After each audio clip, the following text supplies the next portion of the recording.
Bismillahirrahmanirrahim. Assalamualaikum warahmatullahi wabarakatuh. Apa kabarnya anak-anak ibu semuanya? Sehat selalu ya. Nah, hari ini kita akan membahas melanjutkan materi kita yang minggu lalu ya tentang sejarah Nabi Muhammad.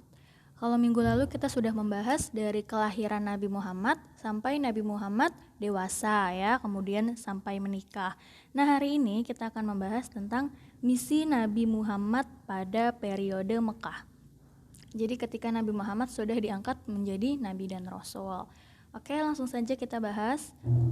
Next. Nah, selama 14 tahun berumah tangga dengan Khadijah, Nabi Muhammad sering berkholwat di Gua Hira. Ya, berkholwat itu menyendiri di Gua Hira. Selama di Gua Hira itu, Nabi Muhammad berserah diri, beribadah, dan senantiasa meminta petunjuk kepada Allah Subhanahu wa Ta'ala. Nah, suatu ketika pada hari Jumat, malam 17 Ramadan, Nabi Muhammad sedang khusyuk bertafakur kepada Allah. Tiba-tiba datanglah malaikat Jibril menyampaikan wahyu. Ya, jadi ketika Nabi Muhammad sedang bertafakur kepada Allah, tiba-tiba ada yang datang. Terkejutlah Nabi Muhammad ya. Malaikat Jibril mengatakan, "Iqra, bacalah." Nabi Muhammad bingung. "Saya tidak bisa membaca," jawab Nabi Muhammad. Malaikat Jibril mengatakan lagi, "Iqra." Nabi Muhammad kemudian menjawab lagi, "Saya tidak bisa membaca." Kemudian sampai 3 kali malaikat Jibril bilang, "Iqra," ya. Terus Nabi Muhammad tetap bilang, "Saya tidak bisa membaca. Apa yang harus saya baca?" ya. Terus malaikat Jibril menjawab, ikuti gitu ya, membaca sesuai dengan apa yang dibaca oleh malaikat Jibril. Nah, kemudian malaikat Jibril membaca wahyu yang pertama, yaitu surat Al-Alaq ayat 1 sampai 5. Nah, Nabi Muhammad pun mengikuti ucapan malaikat Jibril ya dengan sangat baik. Seperti itu. Nah, jadi wahyu pertama yang diturunkan oleh Allah yaitu surat Al-Alaq ayat 1 sampai 5 ya, melalui perantara malaikat Jibril.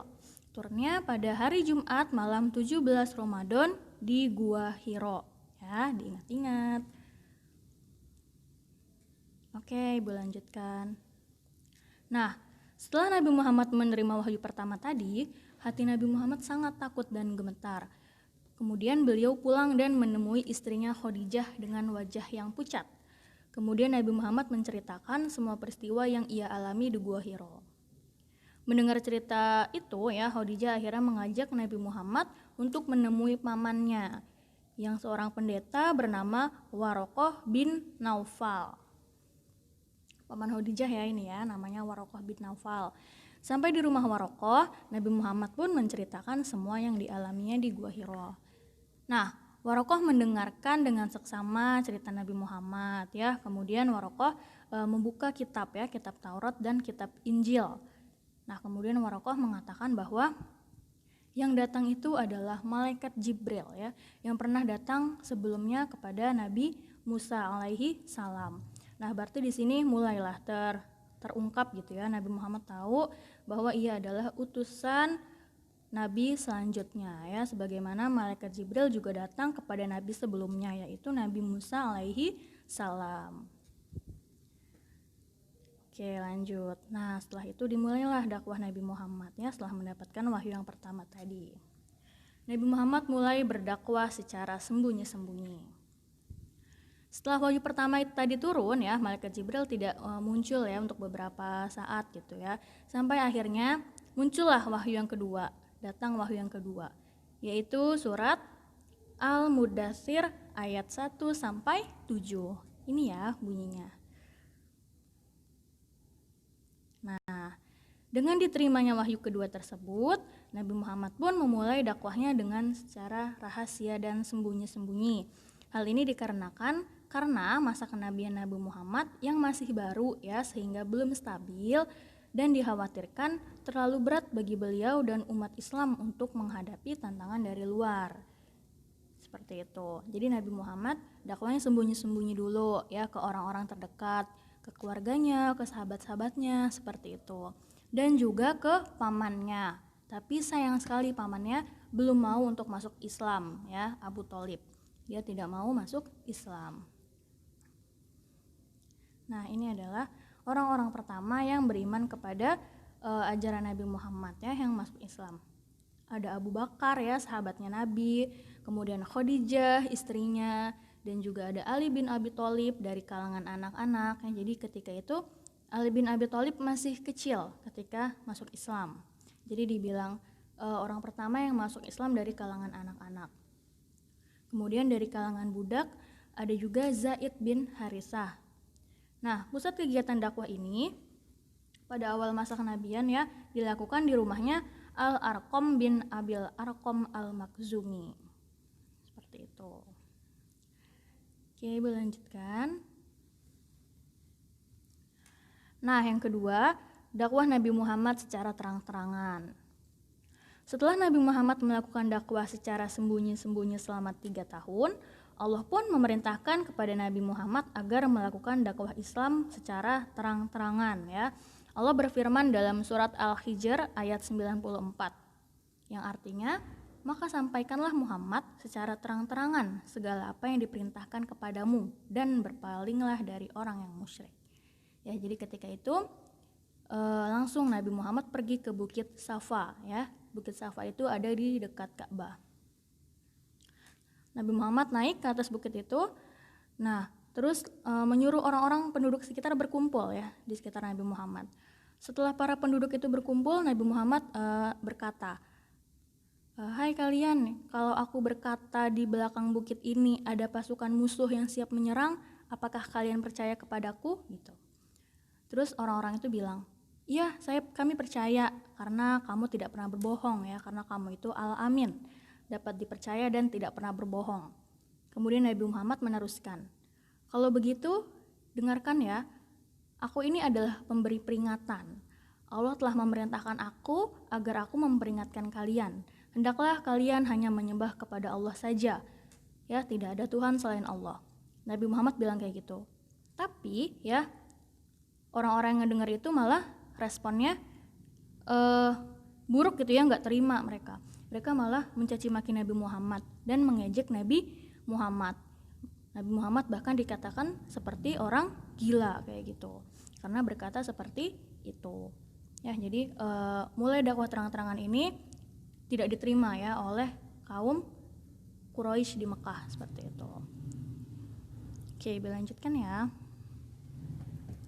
Nah, kemudian yang ketiga, kaum Quraisy pun mulai melakukan permusuhan. Ketika Nabi Muhammad sudah mulai berdakwah secara terang-terangan, mulailah kaum kafir Quraisy menyiksa dan menghina kaum muslim ya.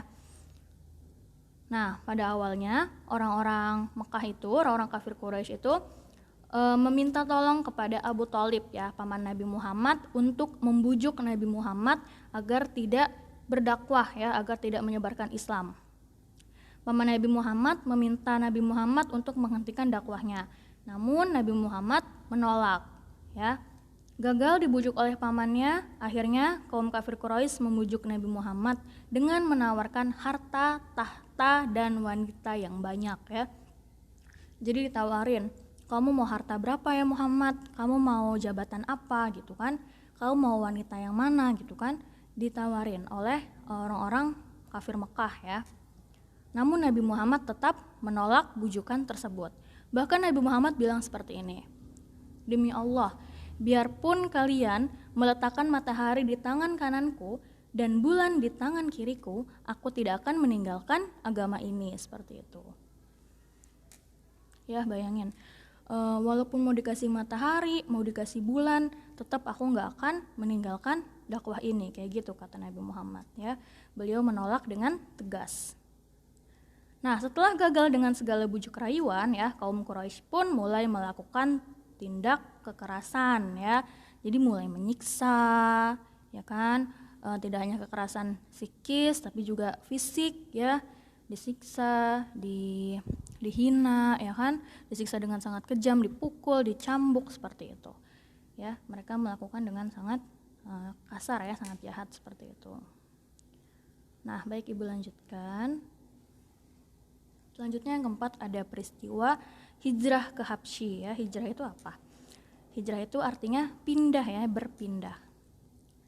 Nah, karena kekejaman kafir Quraisy inilah ya kepada kaum muslim, akhirnya mendorong Nabi Muhammad dan pengikutnya untuk hijrah keluar Mekah.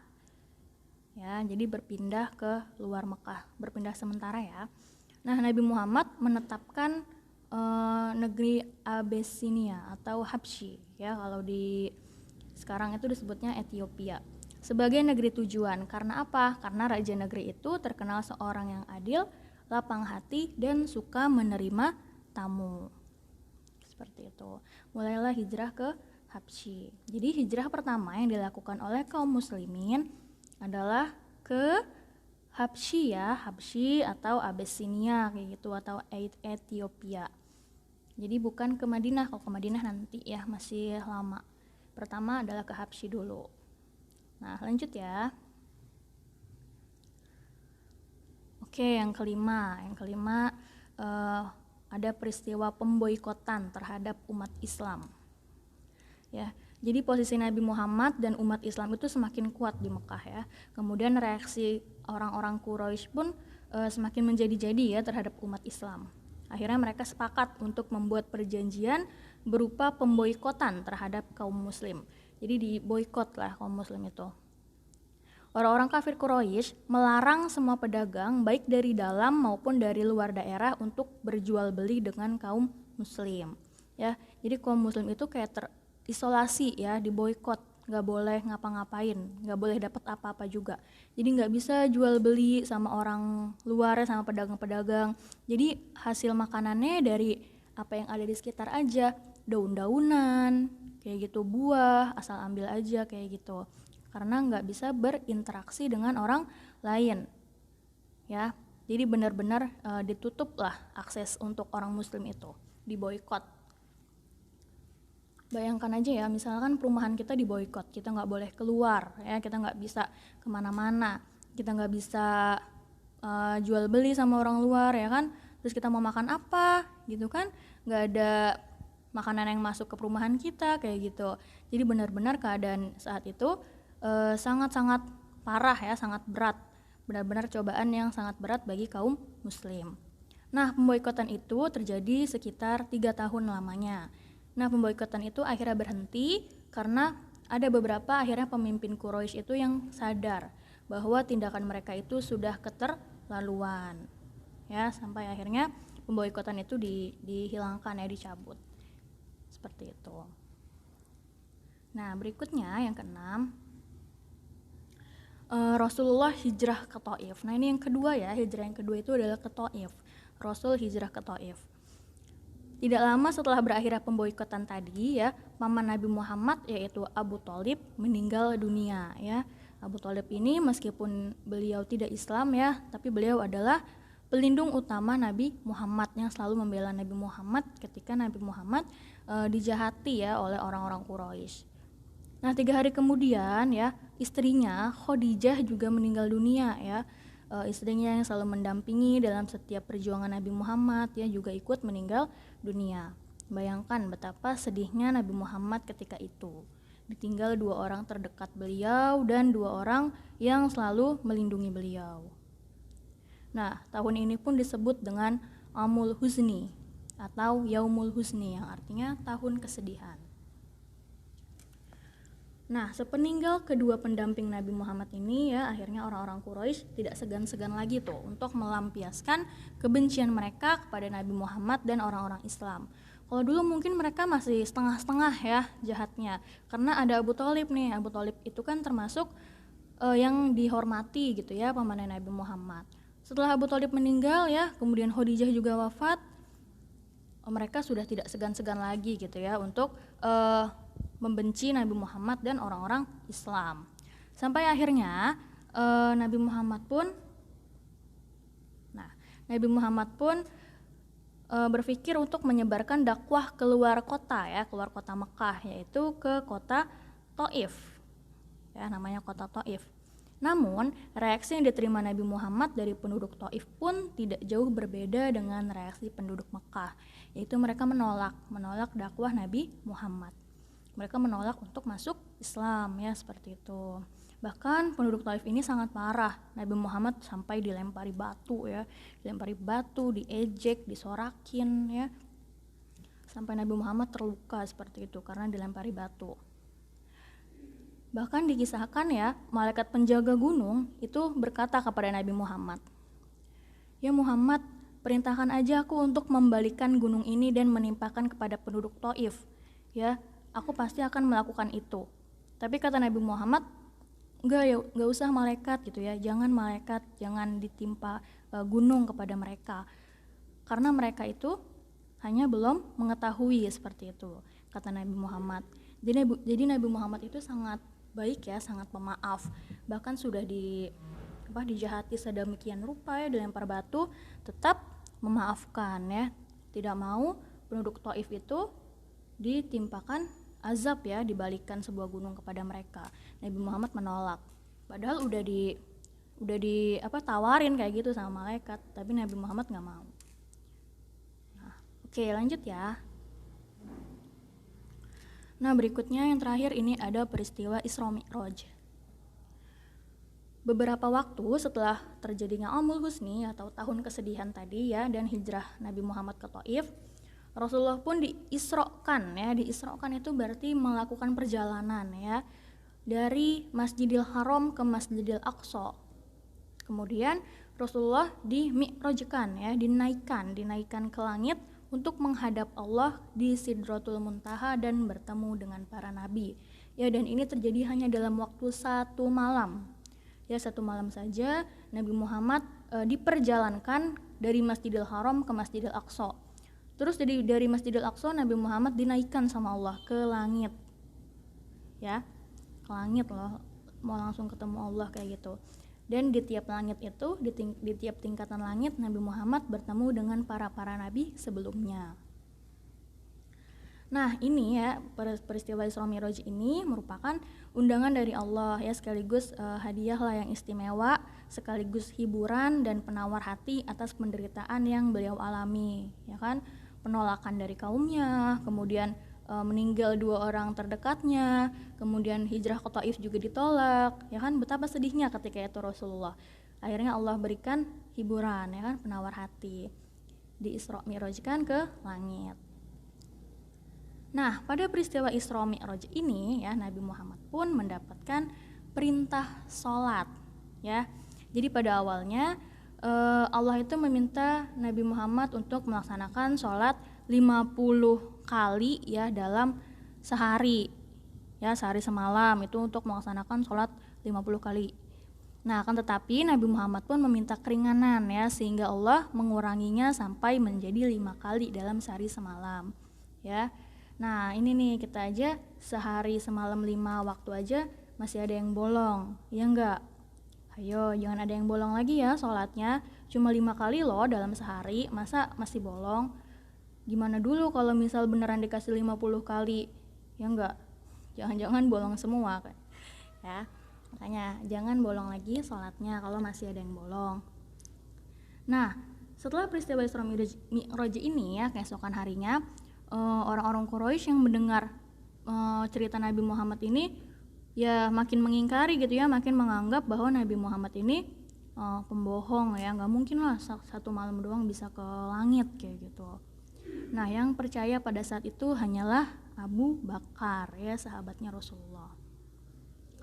Setelah peristiwa Isra Mi'raj ini, muncullah harapan baru ya bagi perkembangan dakwah Islam, yaitu dengan datangnya jamaah haji yang berasal dari Madinah atau dari Yastrib. Nah, awal inilah ya yang akhirnya digunakan Nabi Muhammad, dimanfaatkan Nabi Muhammad kesempatan untuk menyebarkan Islam ke Madinah nantinya, seperti itu. Nah, dakwah Islam ke Madinah atau hijrah umat muslim ke Madinah nanti akan kita bahas di bab berikutnya ya, ketika nanti semester 2. Untuk saat ini kita hanya membahas dakwah Nabi Muhammad sampai periode Mekah saja, yaitu sampai peristiwa Isra Mi'raj ini. Oke, cukup sekian mungkin yang bisa Ibu sampaikan ya tentang sejarah Nabi Muhammad periode Mekah. Jika ada pertanyaan silahkan bisa ditanyakan ya, bisa japri WhatsApp atau di Classroom. Nah, habis ini kita kembali ke Classroom ya. Oke, Ibu tutup. Wassalamualaikum warahmatullahi wabarakatuh.